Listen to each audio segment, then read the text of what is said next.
It's Wednesday, December 13. This is the news on PBCJ. I am Simone Absalom. Prime Minister Andrew Holness is still confident his administration will achieve the targeted 5% growth in 4 years. He voiced his confidence while welcoming banker and government Senator Auburn Hill as the latest addition to the team at the helm of the Economic Growth Council, the EGC. Mr. Holness assured the media at a press briefing at Jamaica House that Hill's appointment as the new executive director of the EGC, the security concerns with the administration were not limited to big business, and noted that as part of the process, the Constabulary Force Act will be subject to changes to protect the rights of citizens. He said that the EGC has been monitoring the security agreements under the standby agreement with the International Monetary Fund. He added that the Council would be seeking to support the government's security initiatives through other means, particularly as it relates to financing the government's security measures. The briefing was basically to announce the appointment of Senator Hill to replace Maureen Denton, who had been in charge of the council. Denton resigned in August, and after a process of searching for a replacement, the ministry decided on Hill, rejoining his former boss at the National Commercial Bank and chairman of the EGC, Michael Lee Chin, as the new executive director. My small staff, it's a very small group that we're working with, to make sure that we do the right advocacy in the right places consistently, and to make sure that we're accessible to the people who want to invest and also to work with the people who make policy. I'm looking forward to working with our permanent secretaries, and I want to make that very clear up front. They draw the checks for the government, and I want to work with them to say, look, every single check you draw, it must have something to do positively with growth, except if there's an emergency like a hurricane or, God forbid, Chick-V. Only them the two times when you talk about growth. The rest of the time, the taxpayers' money must be drawn in a version to say, how does this help growth? National Security Minister Robert Montague says his ministry will be meeting with O'Brien's International today in an attempt to negotiate the payment of taxes on 66 used vehicles for the constabulary force. The vehicles are still on the wharf. They're a portion of the 200 vehicles which were to be delivered to the JCF earlier this year. Minister Montague is maintaining that the government will not break procurement guidelines or pay the duties using taxpayers' money. The National Security Minister says he'll not rush to cancel the contract because it will cost taxpayers. He has insisted and invited the contractor, O'Brien's International, to a meeting in an effort to resolve the matter. O'Brien's International was contracted earlier this year to provide 200 used vehicles for the JCF. However, months later, and after 2 extensions, only 30 of the vehicles have been delivered. The issue has drawn sharp criticism from both the opposition PNP, civil society, and the private sector. The People's National Party is urging the Security Ministry to cancel the contract and to take the matter to court. Meanwhile, the minister says despite problems with the contract, the policy of providing used cars for the JCF will continue. A justice center has officially been opened in Portland, offering a range of services, including legal aid and mediation. Justice Minister Delroy Chuck says child diversion services will also be added to that list. The child diversion bill will be laid in Parliament definitely by January. And when the child diversion bill is laid, it is something, Judge, that we are hoping that all the judges, parish court judges and the Supreme Court judges will be trained in. And based on the training, we're hoping to take children away from the formal justice system into a more relaxed atmosphere. Portland is the second parish to receive a justice center, with the first being established in St. Anne a few months ago. Member of Parliament for Portland Parish Western, Daryl Vaz welcomed the Justice Center, which he says will be critical to the development of the parish. This center will also be used to train justice of the peace. We all know that JPs are highly respected persons in their communities. They provide invaluable service which are indispensable to the economic and social life of our citizens. The National Health Fund will be using smartphones to improve their service delivery. Their Quick Prescript app is set to be rolled out early 2018. And through this feature, our customers will be able to send into the NHF their prescription, and they will immediately get a response and be given a variety of pharmacies where they can pick it up. They will select where they would like to go, and they will be advised at what time, and all they'll have to do is arrive and pick up their prescription. No longer the 1, 2, 3, 4, 5 hours of waiting time. That was NHF Board Chairman Gregory Mayer. Mr. Mayer says the fund will also be increasing medication access points. The United States is seeking a U.S. $250 million cut to the core budget of the United Nations for 2018-2019. The budget is under negotiations in a General Assembly committee, which is expected to adopt it before the end of December. U.S. $200 million in savings was already proposed by UN Secretary General Antonio Guterres. Guterres has proposed capping the UN biennial budget at $5.4 billion, shaving off $200 million from the 2016-2017 budget. Two diplomats told the AFP that the United States had put forward a proposal for an additional reduction, a 5% cut that another diplomat said would be nearly impossible to achieve. The United States is the UN's #1 financial contributor, providing 22% of the core budget. Countries such as Jamaica benefit from various UN facilities, such as the United Nations Development Programme. The police have launched a search for a taxi operator and 3 others, including 2 women who have been abducting and robbing commuters. The last incident was recorded on December 7 when a 25-year-old woman was robbed and thrown from the vehicle.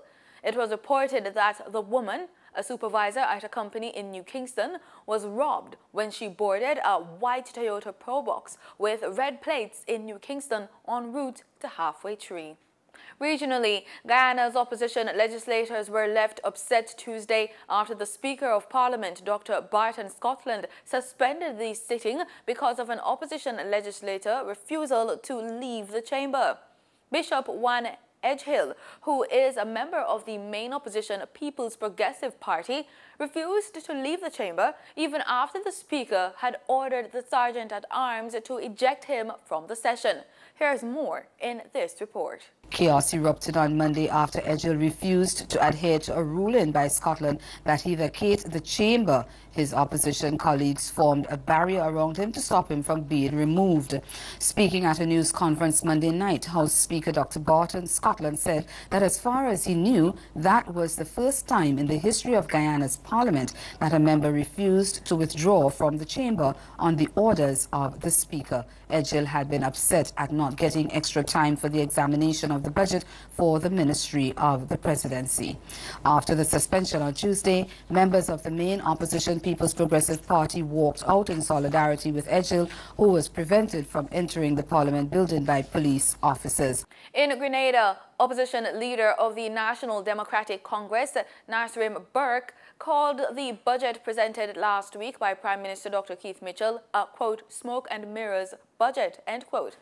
The former finance minister accused the government of inflating the employment figures by classifying temporary road workers as permanent in the 2017 Labour Survey.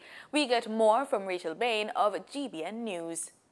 Presenting to the Senate on Monday, Senator Nasrim Burke said government failed to meet the expectations of young people, hence unemployment is at an all-time high.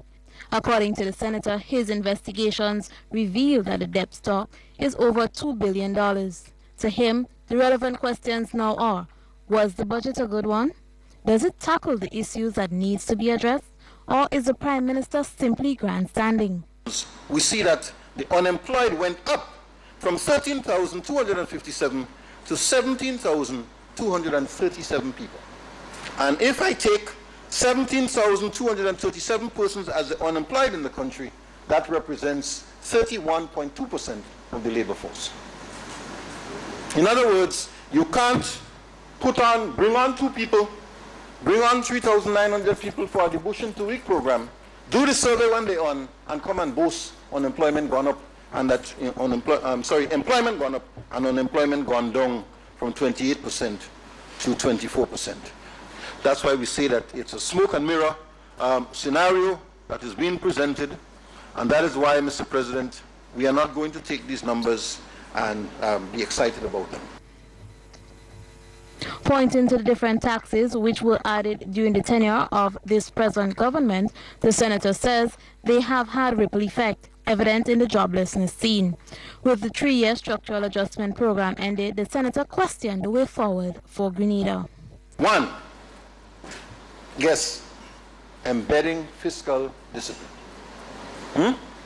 At the end of a structural adjustment program, when you just took the people through 3 years of structural adjustment, plus another 1 year of informal structural adjustment, because nothing has changed, after 4 years of sacrifice, after 4 years of high taxes, after 4 years of low social benefits and safety net programs, you now say to the nation, the single most important priority, and the Governor General said it also in a throne speech, the single most important priority of the government is embedding fiscal discipline. Why? Because we want to safeguard the gains. Another concern for Mr. Burke was the low ranking Grenada received in terms of doing business, for which he says government has made no allocation to address in the 2018 budget.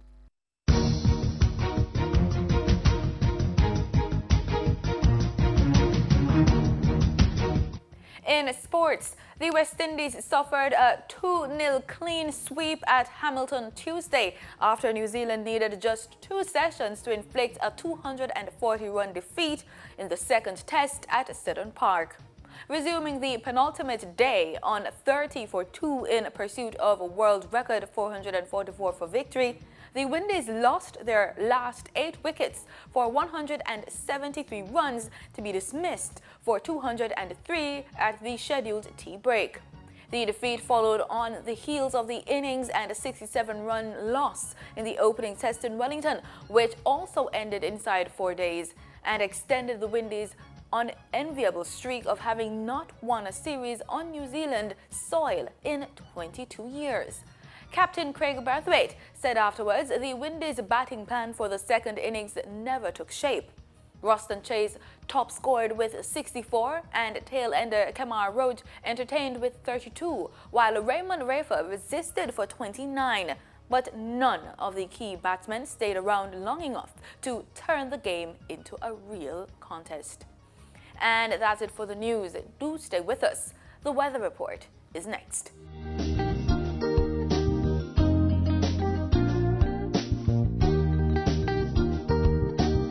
This is PBCJ's weather report. Thanks so much for staying with us. Let's start as usual with our local forecast.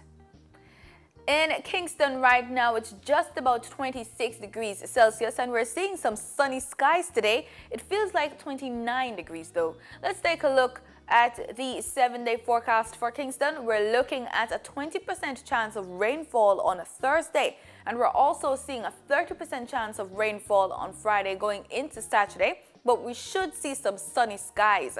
We're looking at an average temperature between 23 and 29 degrees Celsius for the next 7 days.